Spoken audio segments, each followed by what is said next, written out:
Speaking of mimicking human functions, Craig? Craig. Okay, question for you, Don. Is it live or is it mimesis? No, it's mimesis. No, mimesis. It's where all this robotic stuff is leading us. It's the science of making mechanisms that mimic organisms. And it's not a new science either. Now, the ancient Greeks were practicing a crude form of it when they made statues of themselves. You should see where it's heading these days.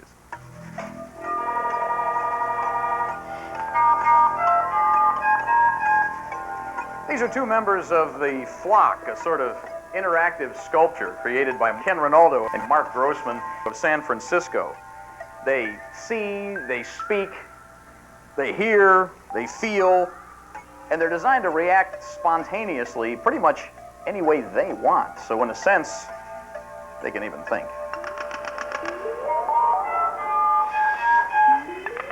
At the very bottom, we have an infrared eye, which basically is it's saying, well, what's out there? What's out there? And it's telling the computer brain that something's there. Let's see if this eye in the end of the hand will respond to my... Oh, boy. Ooh, it screamed and ran away. It broadcasts to the other two arms through this mouth here, and it speaks in telephone tones. Each of the creatures actually has 4 ears, and that allows us to triangulate the sound and figure out the direction of sound. A little higher. A little higher. It's coming right to me. This is actually a plate full of tiny worms, which are all clumped together down here and projected on the wall up here next to me. If I reach in and stir them around, break them up, they'll immediately start to re-clump, which is a sort of primitive flocking behavior. And that was actually the organic inspiration for our mechanical flocks. We were really interested to see, could you create a similar behavior in a bunch of autonomous robots? Could you make them have some kind of group behavior, give them a communication with telephone tones, and allow them to emerge into some complexity? Ideally, if you've got like all 3 of them set up and one is sort of panicked by something that I do, the other 2 will kind of, the panic will spread to the other 2. Well, that indeed could happen. Like a flock of birds. Exactly.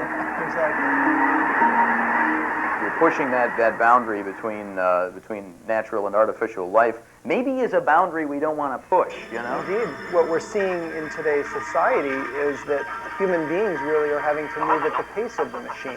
The machine, as a co-evolving force with us, is forcing us now to move at its pace. These are some of Rinaldo's cyber squeaks.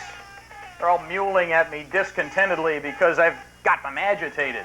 It'll either drive you nuts or bring out the best of your nurturing instincts. Come here now. There. That's better.